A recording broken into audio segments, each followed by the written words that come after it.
तारीख आई नहीं है, 23 तारीख को बिजली का करंट लग के ये एक्सपायर हो गए। मुझे पता भी नहीं चला। ये मुझे बार बार बोलते थे अगर तुझे लड़की हुई ना तो मेरी माँ तुझे एक्सेप्ट नहीं करेगी, एक्सेप्ट नहीं करेगी। मेरे मन में ये थॉट आता, एक्सेप्ट तो शादी से पहले होता है, एक्सेप्ट करनी है नहीं करनी, शादी के बाद कौन सा एक्सेप्ट, कौन सा नो नो एक्सेप्ट। मैं बच्चे की माँ बनने वाली हूँ उनकी, क्या मतलब लड़की होगी तो नहीं करेंगे? बोले नहीं करेंगे। ये इनके पीछे पड़ी रहती, पैसा ला पैसा ला पैसा ला। तो ये इन्होंने कमरा भी नहीं लिया था, दिन में भी ड्यूटी करते रात में भी ड्यूटी करते। मैं बोलती कि मत करो ना ये काम, मुझे पैसा नहीं चाहिए। मेरे को ऑप्शन भी रखा गया देवर से बिठाने का, मैंने मना कर दी कि मुझे नहीं बैठना किसी के साथ। मुझे मेरे ये थॉट भी डाल गए थे कि बच्चे को मत छोड़ना, ऐसा ये इन्होंने मेरे को कई चीजें बोल गए थे ये मेरे से 2-3 दिन पहले। देवर के साथ शादी करने का ऑप्शन? हाँ, तो मैंने मना कर दिया कि मुझे नहीं करनी किसी के साथ भी।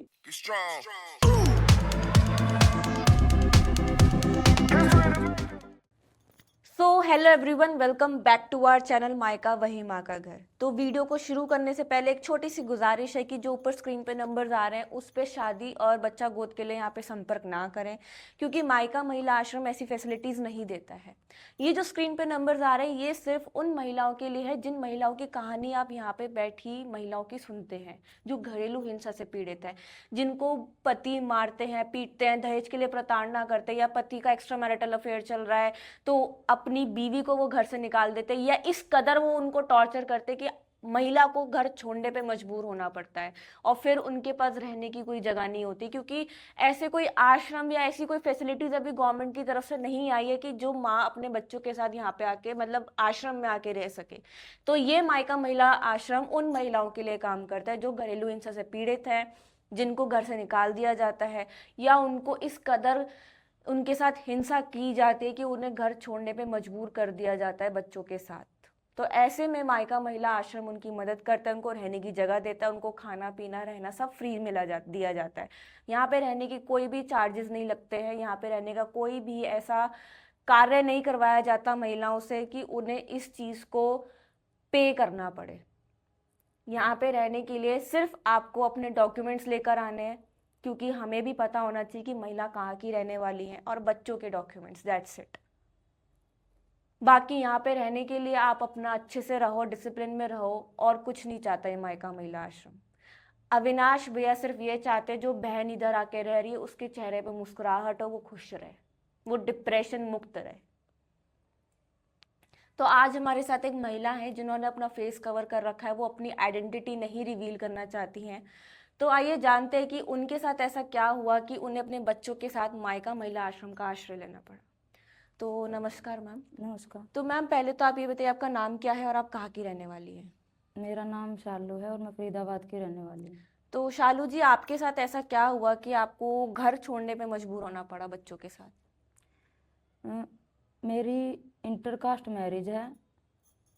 मेरे हस्बैंड से जब शादी से पहले इन्होंने बोला कि मुझे तुमसे कुछ नहीं चाहिए है। इंटरकास्ट मतलब मुस्लिम मतलब हिंदू या फिर? नहीं नहीं, मतलब मैं ऐसी हूँ और मेरे हस्बैंड है वो राजपूत हैं। अच्छा, ठीक है। हाँ, तो शादी से पहले हस्बैंड ने बोला कि मुझे तैसे दहेज वहेज कुछ नहीं चाहिए। कुछ नहीं चाहिए, मुझे सिर्फ तू चाहिए, और वैसे भी मेरे घर वालों को सिर्फ बहू की ज़रूरत है, बाकी हमें और कुछ नहीं चाहिए। शादी ये मुझे ले गए भगाकर, हालांकि मैंने उस टाइम पे मैं रेडी नहीं थी निकलने के लिए घर से, लेकिन ये फिर भी फोर्सफुली कुछ इमोशनली मेरे को जबरदस्ती तरीके से मैनिपुलेट करके, हाँ करके मतलब ले गए मुझे। बहला फुसला के आपको हाँ भगा दिया, हाँ, मतलब घर से? मुझे वो लेकर चले गए। घर ले गए तो घर पे बोला कि थोड़े से दिन रहना है। जब मैं घर से निकल चुकी उनके साथ तो उसने बोला कि घर वालों से कास्ट नहीं बतानी है तूने अपनी। मतलब उनके घर वालों को हाँ, आपको अपनी कास्ट नहीं बतानी? बतानी है।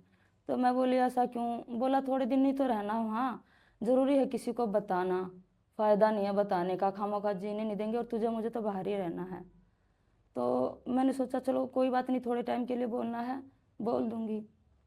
घर ले गए, 2-4 दिन अच्छे से रहे, लेकिन जब हम दोनों आपस में बात करते तो सास हमारी हम दोनों को इतना गंदा बोलने लग जाती कि जिसकी कोई हद नहीं, जैसे कि हम गैर हों दोनों के दोनों। मतलब अपने बेटे को भी सुनाती थी वो? हाँ, अपने बेटे को, और मुझे गंदा बोलती। तो ये बिहेवियर मुझे उनका बिल्कुल भी पसंद नहीं आया। ये सिर्फ दूसरे तीसरे दिन की बात है। मतलब क्या बोलती थी गंदा? क्या बोलती, मतलब कि तुम लोगों को शर्म नहीं आती, तुम लोग बात करते हो, हालांकि हम दिन में एक दूसरे से बात करते वो भी पसंद नहीं, क्योंकि उनका घर छोटा था।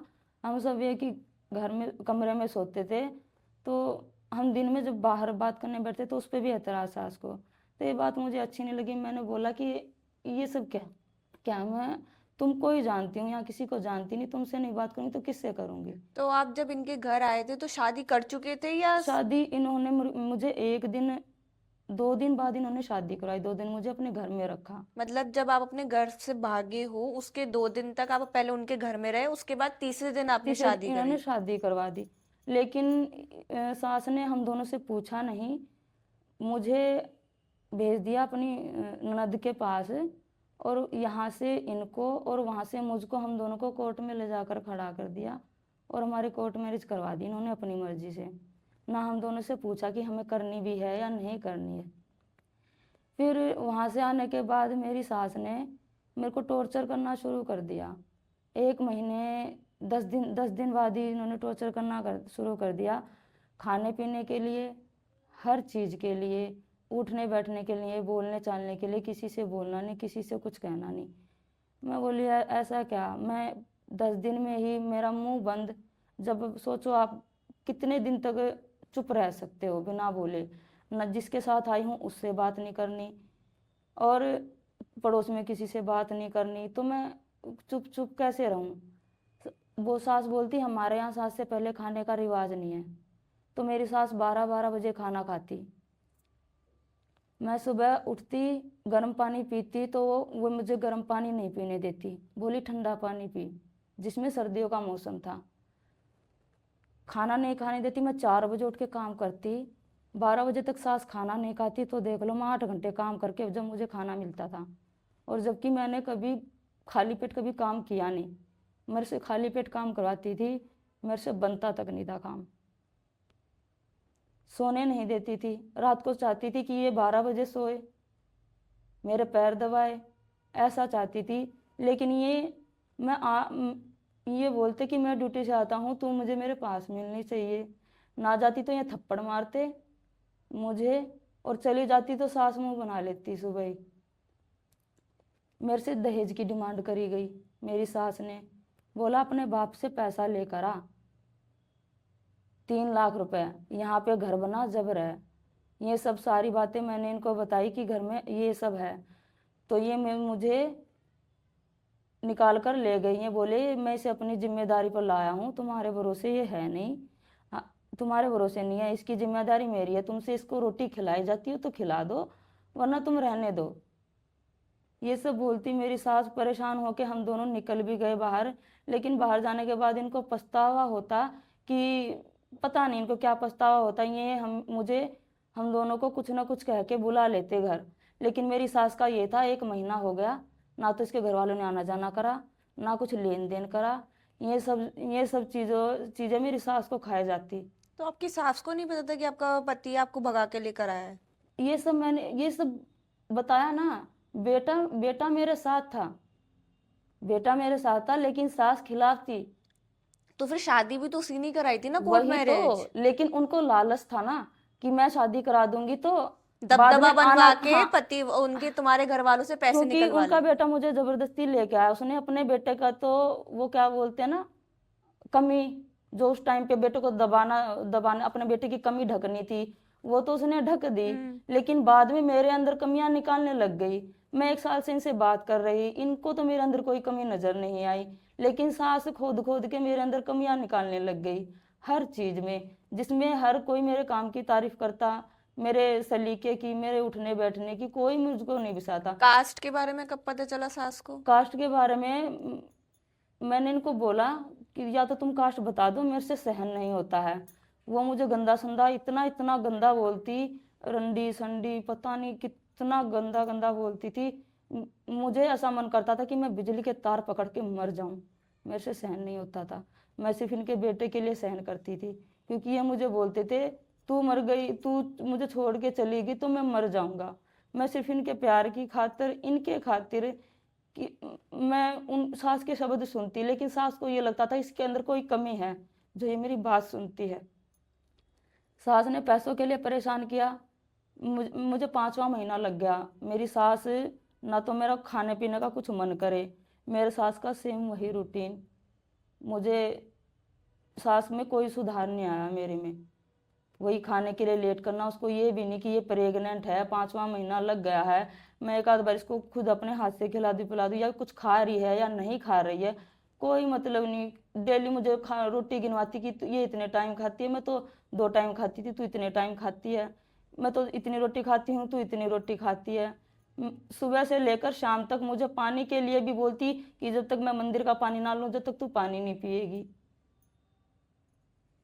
तो इन सब चीज़ों के लिए मुझे इतना टॉर्चर करती थी। मैं इतनी वीक हो गई थी, मैं बहुत वीक हो गई थी। उठना बैठना भी मेरे शरीर में जान नहीं थी तो बिल्कुल आपने भी। एक बार अपनी सास से बैठ के बात नहीं करी, आप मेरे साथ ऐसा क्यों कर रहे हो? मैं उनको नहीं समझती थी, उनका बेटा समझता था।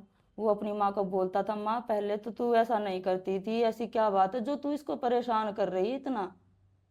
उनका मेन यही उद्देश्य था कि बस इसको तो मैंने भगाना है, मेरे को कोई दूसरी लेकर आनी है। ये साफ साफ शब्दों में उसने मेरे मुंह पे, मेरे ही सामने उनको बोला कि बेटा तू इसको छोड़ दे, मैं तेरे लिए दूसरी ले आऊंगी, कोई अच्छी सी बड़े खानदान की पैसों वाली। ये मेरे सामने बोला उन्होंने। तो फिर उस टाइम आपने बोला नहीं कि अपनी बेटे की कमी को छुपाने के चक्कर में आपने कोर्ट मैरिज तो करवा दी थी बड़ी जल्दी? उसी टाइम बोल देते कि तू उसको छोड़िया वापस। ये मुझे बोलने की जरूरत नहीं पड़ती थी, क्योंकि वो मेरे फुल सपोर्ट में थे। पति आपका? पति मेरे फुल सपोर्ट में थे। उनको ये पता है, ये अगर मैंने गलती करी है इसको भगा के, तो उसकी भी जिम्मेदारी मेरी है और इसकी भी जिम्मेदारी मेरी है। मैं इसको नहीं छोड़ूंगा। मेरी सास मुझे फुल्ली टॉर्चर करती थी। मैं इनको बताती भी नहीं थी कि आज मुझे ऐसे बोला गया, ऐसे बोला गया, लेकिन वो भांप जाते थे। मैच्योरिटी उनके अंदर इतनी थी कि वो भांप जाते थे कि आज घर में कुछ तो हुआ है। मुझे बताने की जरूरत नहीं पड़ती थी। तो इस दौरान जितना भी आपने अभी तो बताया, इस दौरान आपकी मायके वालों से आपकी बात नहीं हुई? इंटरकास्ट मैरिज थी जब हुई ना, तो 9-10 दिन बाद थाने में बुलाया गया था। तो मैं थाने में ही मम्मी पापा के खिलाफ बोल के आई थी कि मेरे घर वालों को मेरे बारे में पता नहीं चलना चाहिए, क्योंकि ये मुझे वहाँ से निकाल लेंगे और मतलब मैं इसके साथ रहना चाहती हूँ।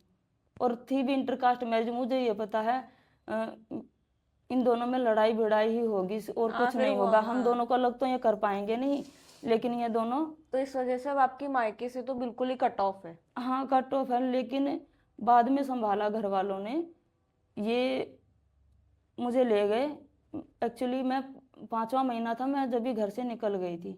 सास की टॉर्चर की वजह से? सास के टॉर्चर की वजह से मुझे ऐसा फील होने लगा था, क्योंकि सास हर काम हमसे ज़बरदस्ती करवा रही थी दोनों से। जैसे? जैसे कि बच्चा ज़बरदस्ती करो, क्यों अच्छा। नहीं कर रहे।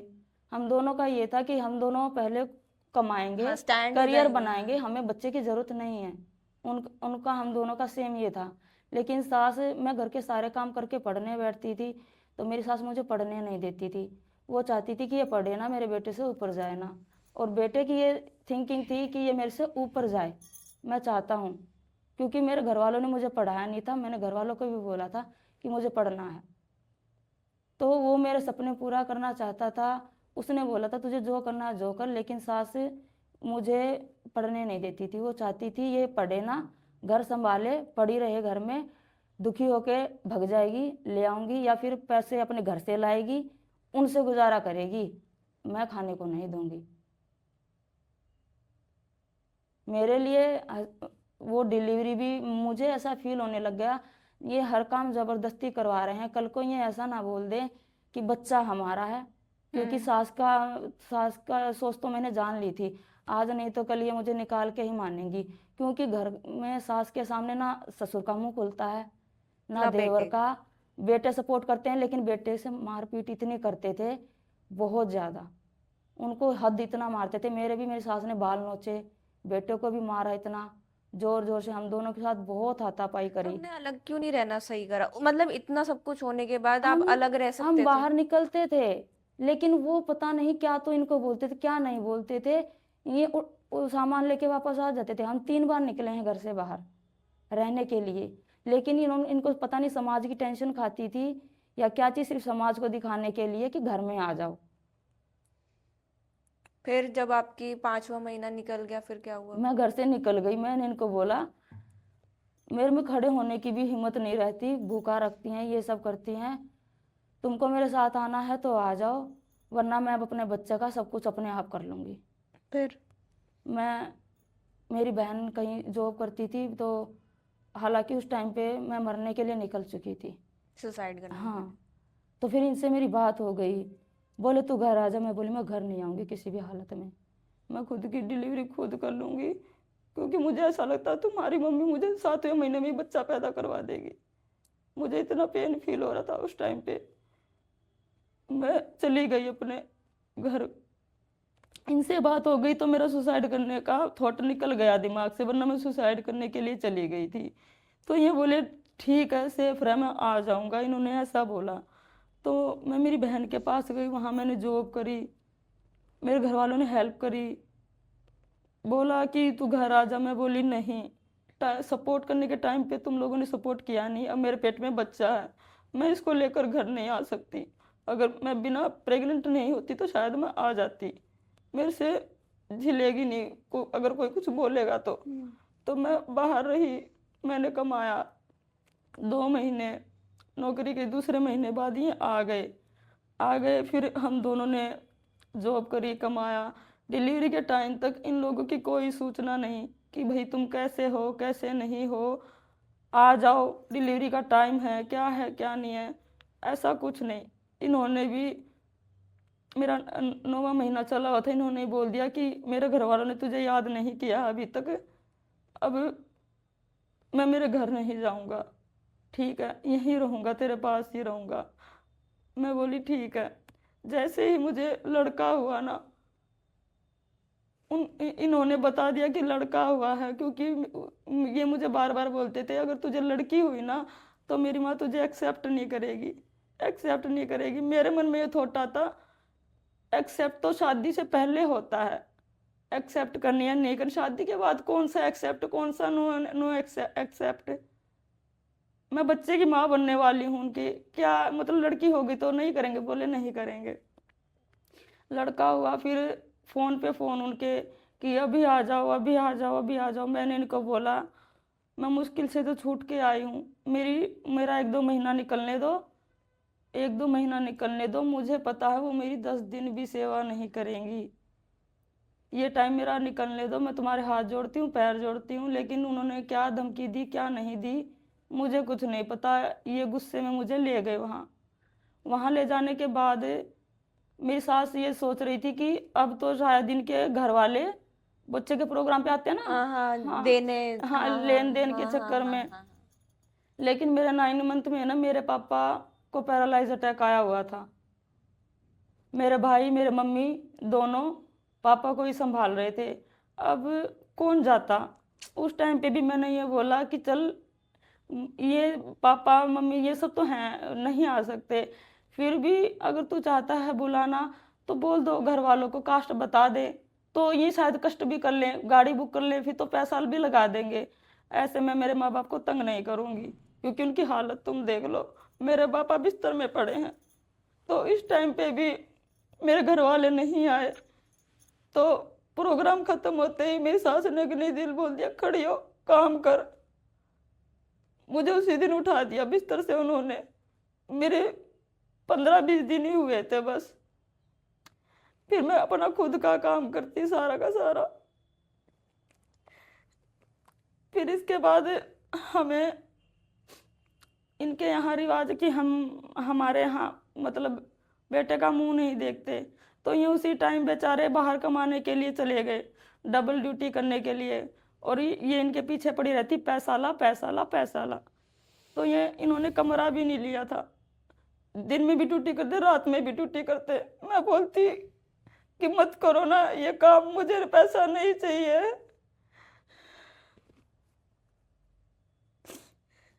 लेकिन सास ससुर ने कुछ नहीं पूछा बेटा कहाँ है, कहाँ नहीं है, कैसे रह रहा है, कैसे नहीं रह रहा है। हार तक के ये मुझे ले गया अपने साथ। वहाँ पर मैंने इनको बोला ड्यूटी छोड़ दो, मुझे पैसा नहीं चाहिए। वैसे भी मेरे घर वालों ने बहुत सपोर्ट किया है, इतना पैसा दिया है ना, मेरे घर वालों ने सपोर्ट किया है मुझे। बाकी इसकी तरफ से, इसके घर वालों की तरफ से 1% भी किसी भी प्रकार का कोई सपोर्ट नहीं। ये सब समाज को दिखाने के लिए कि हमारे घर में सिर्फ बहू रह रही है। वो कैसे रह रही है, हम उसको कैसे रख रहे हैं, कैसे टॉर्चर कर रहे हैं, ये किसी को नहीं पता चलता था। सिर्फ ये दिखता था कि बहू बेटे घर में नहीं है। ये 5 महीने बाद आए, मुझे लेकर गए अपने साथ। हम 20 ही दिन रहे थे बस। मैंने इनको बोला कि ड्यूटी छोड़ दो, एक छोड़ दो। तो ये बोले 30 तारीख तक जाने दे मुझे, 30 तारीख तक, उसके बाद छोड़ दूंगा। 30 तारीख आई नहीं है, 23 तारीख को बिजली का करंट लग के एक्सपायर हो गए। मुझे पता भी नहीं चला। पुलिस वालों का फोन आया तो मुझे मजाक लगी कि भाई कोई मेरे साथ एक मजाक कर रहा है। फिर दोबारा फोन आया पुलिस वालों का, हाँ जी आपने सुनाई नहीं करी, आपके पति को करंट लग गया।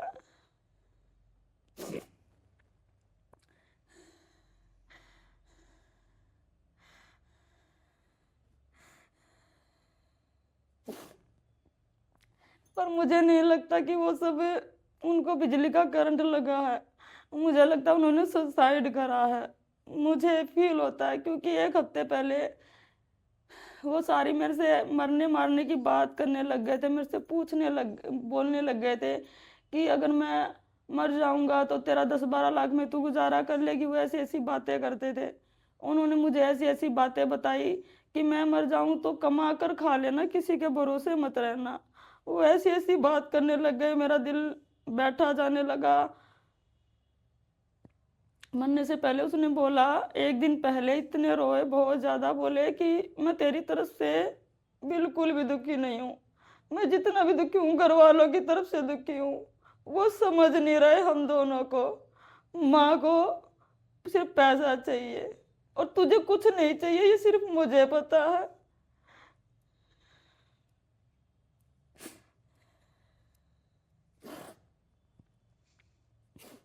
इनके एक्सपायर होने के बाद सास ने बस 13वीं तक की टाइम निकाला था सास ने मेरे साथ, वो भी जब तक मेहमान आते जाते हैं। मेरे शरीर में कोई जान नहीं उठने बैठने की, मेरा 24 घंटे बीपी लो, मेरे से खड़ा भी ना हुआ जाए। फिर वही काम के ताने, उसको फिर यही था कि मतलब मेरे को ऑप्शन भी रखा गया देवर से बिठाने का। मैंने मना कर दी कि मुझे नहीं बैठना किसी के साथ।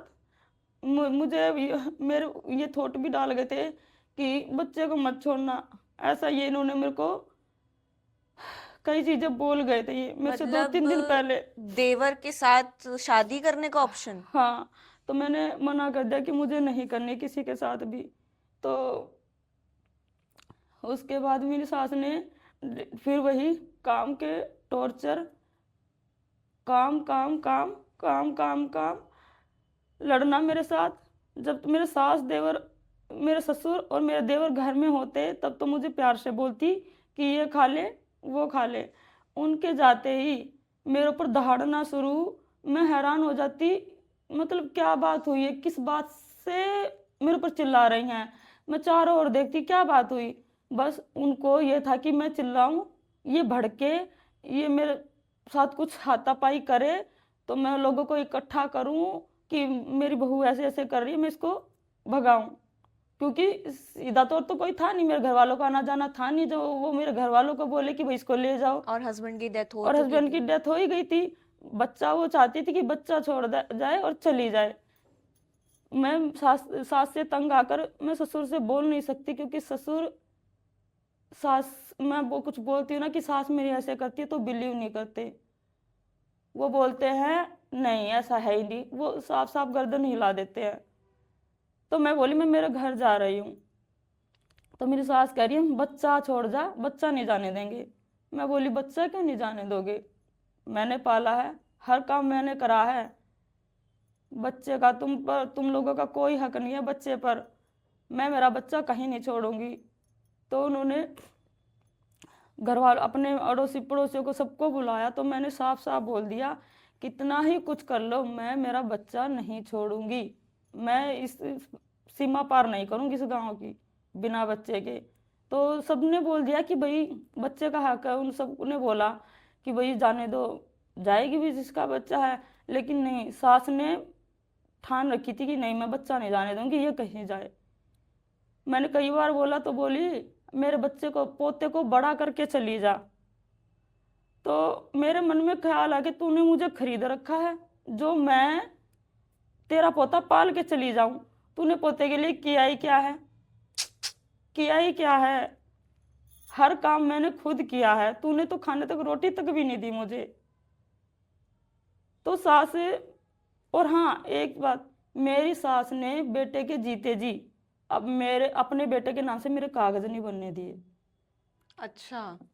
उसका क्या था कि कागज बनने नहीं दिए। बेटा भी को बोला किसके कागज बनवा दो, कागज। वो 2 साल रहा मेरे साथ, 2 साल तक मेरे कागज नहीं बनने दिए। लेकिन इनके एक्सपायर होते ही 1 महीने के अंदर, मुझे पता भी नहीं चला, मेरे आधार कार्ड वगैरह मेरे सब बनवा दिए।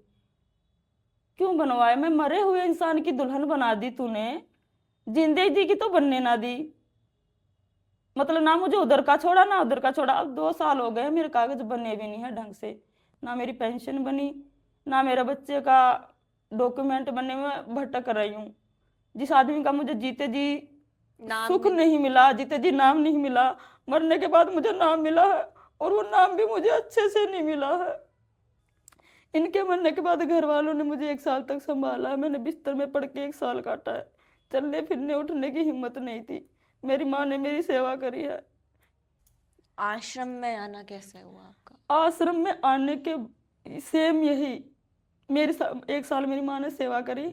उसके बाद मेरी मम्मी बोली बेटा या तो बच्चा दे के तू शादी कर ले, या फिर अपने ससुराल जाने में ही फायदा है। तो मैं गई मेरे ससुराल, 15 दिन रुकी। सास ने साफ साफ मना कर दिया कि मैं इसको रोटी बिठा के नहीं खिलाऊंगी, साफ साफ बोल दिया। तो इसमें मैं क्या करूं फिर? बच्चा भी तो नहीं छोड़ सकते ना। मैं बच्चा नहीं छोड़ सकती। तो मैं उनको साफ साफ बोलाई कि मुझे तेरा कुछ चाहिए भी नहीं है। और वो लोग बोले अगर तेरे को दूसरी शादी भी करनी भी पड़ी ना बाई चांस, तो तू बच्चा छोड़ के जाना पड़ेगा। तो मैंने बोला अपनी प्रॉपर्टी अपने पास रखो, मुझे फूटी कौड़ी नहीं चाहिए तुम लोगों की, मैं अपने बच्चे को लेकर जा रही हूँ। फिर मैं ढूंढ ही रही थी 1 हफ्ते से कि भाई मैं कहाँ जाऊँ कहाँ जाऊँ। मैंने फ़ोन पे देखा अनाथ आश्रम, मैंने सर्च मारे, फिर पता चला कि एक महिला आश्रम भी है बच्चों के लिए। तो फिर मैंने लिया बच्चे को, मैं यहाँ आ गई। और यहाँ आने के बाद मैं मेरे घर पर थी ना, जब मैं हेल्थ सेंटर भी गई थी, हेल्थ सेंटर वाले बोले बेटा तेरे कोमा में जाने के चांस हो रहे हैं। बोली तू काम कैसे करती है? मैं बोली मैं काम करती नहीं, मैं खाट पे पड़ी रहती हूँ। बोली बेटी सिर्फ 2 पॉइंट की कसर है, अगर ये भी तेरे चले जाते तो कोमा में होती है आज। मेरी मम्मी को बोला बहुत, हेल्थ सेंटर वाली ने कि आंटी मतलब क्या है, बच्ची को कुछ खिलाओ पिलाओ, ये किस परेशानी से गुजर रही है आप लोगों को नहीं पता, ये मेंटली बहुत परेशान है। और मैं सच में बहुत दुखी हूँ कि समझने वाला कोई नहीं है, बाहर से सिर्फ चलती फिरती दिखती हूँ, मैं अंदर से बिल्कुल खत्म पड़ी हूँ। नरेला में आने के बाद मेरी तबीयत में सुधार हुआ है, 3 टाइम खाने को मिला है अच्छे से। यहाँ पर आने के बाद मैं बहुत धन्यवाद करती हूँ। अगर मुझे पता होता ऐसी कोई चीज़ है तो मैं बहुत पहले आ चुकी होती। यहाँ आने के बाद मेरा 4-5 किलो वजन बढ़ा है, मुझे बहुत खुशी हुई है। मैं अपने लिए काम या सीढ़ियाँ में चढ़ भी नहीं पाती थी, जब मैं आई थी मेरे पैर फटने लग जाते थे। मुझे ये लगता था कि मैं सीढ़ियों से अब गिर जाऊंगी।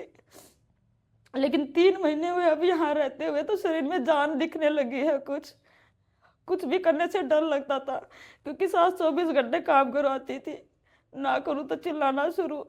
तो इन सब चीज़ों से परेशान होकर मैं आश्रम में आई हूँ। तो अब आप अपने बच्चे के साथ हो इधर? मैं मेरे बच्चे के साथ को सब चीजें मिल रही हैं? सब चीजें मिल रही है। भगवान अविनाश भैया का बहुत बहुत दिल से धन्यवाद है जो इन्होंने आश्रम खोला हुआ है। घर वाले भी नहीं रखते जिस तरीके से हम यहाँ टेंशन फ्री होकर रह रहे हैं। यहाँ पर आने के बाद मैं डिप्रेशन से टेंशन से बिल्कुल फ्री हो चुकी हूँ। तो भाई पहले तो इसकी सास को ये मैं बोलूंगी, तू ही कातिल है अपने बेटे की। हाँ मैं भी बोलती हूँ क्योंकि मेरे कोई सुनने वाला नहीं है। मैं किसको बोलूं? ससुर जब यकीन नहीं करते तो मैं किसको बोलूं? तू कातिल है अपने बेटे की। तेरे बेटा बोल के गया है, मैं इससे परेशान नहीं हूँ, मैं अपने घर वाले से परेशान हूँ, अपनी माँ से परेशान हूँ जो 24 घंटे पैसा पैसा पैसा करती रहती है। बच्चे के सिर से तूने बाप का साया छीन लिया। कहते ना सिर्फ 2 साल हुए थे शादी को, उस 2 साल में तूने इतना उसको खा लिया कि उस बेचारे ने या तो सुसाइड कर लिया या वो पता नहीं। मगर तेरा ये कर्म तेरे पर लौट के आएगा, ये याद रखियो। तेरा ये कर्म लौट के आएगा। अभी तेरा छोटा बेटा बचा है शादी के लिए, तेरी ना उस बहू ने नचा दिया तेरे को, तो मेरा नाम आस्था नहीं। तेरा ये कर्म लौट के आएगा, तू याद रखियो। तूने एक बच्चे के सर से ना उसका बाप का साया छीन लिया, ना उसको यहाँ का छोड़ा ना उसको वहां का छोड़ा। अरे तेरे को नहीं पसंद थी डे 1 से सीधा बोलती ना कि मुझे ये लड़की पसंद नहीं है, या तो इसको वापस छोड़ के या तुम दोनों ही अलग हो जाओ।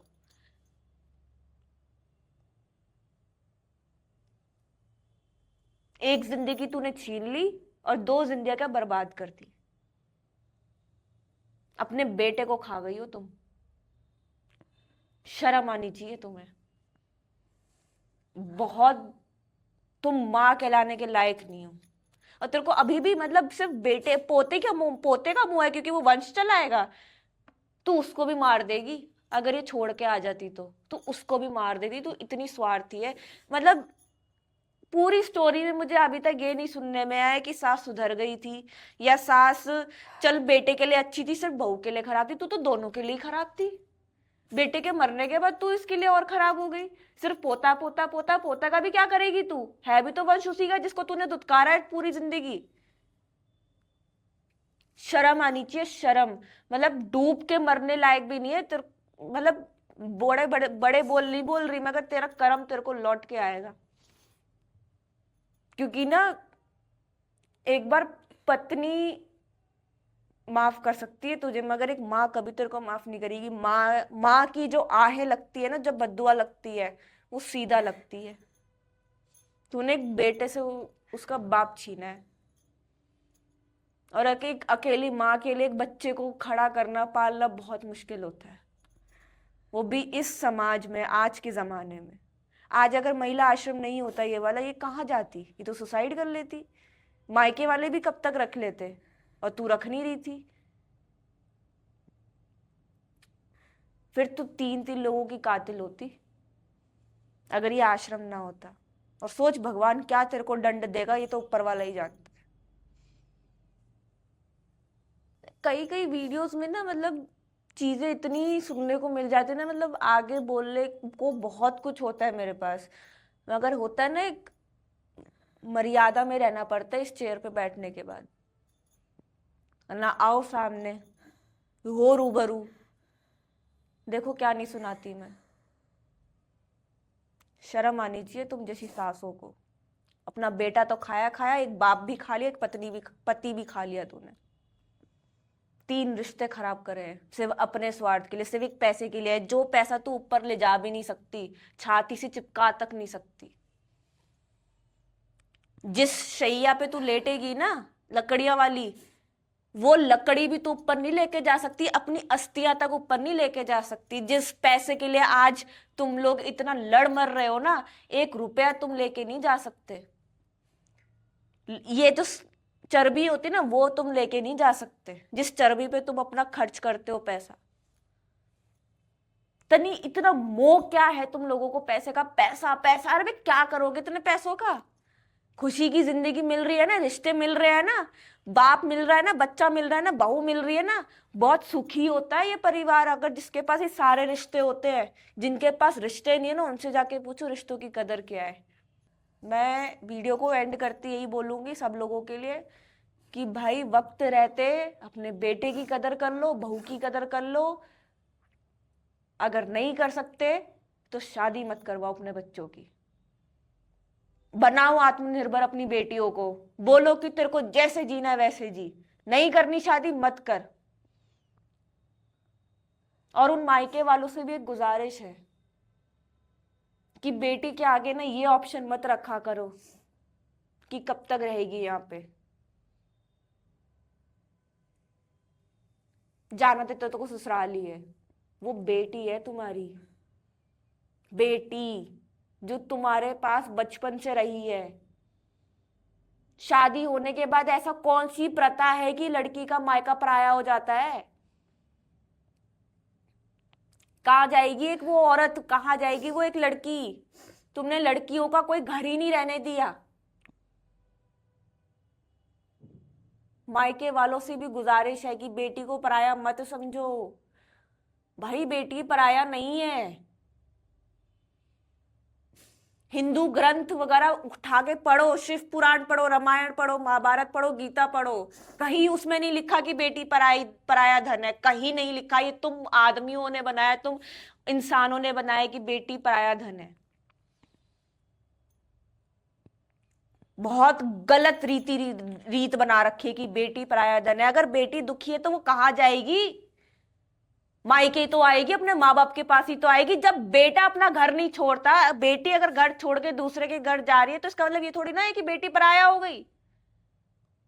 मैं तो उस माँ से पूछती हूँ कि अगर तुम्हारे साथ ऐसा हो रहा तो जो आज तुम्हारी बेटी के साथ हो रहा है, अगर तुम्हारी माँ तुम्हें ये बोलती या तेरे कब तक रह लेगी यहाँ पे, ससुराली तो जाना है, आपसे पूछती हूँ इनकी माँ से, आपके ऊपर क्या बीतती?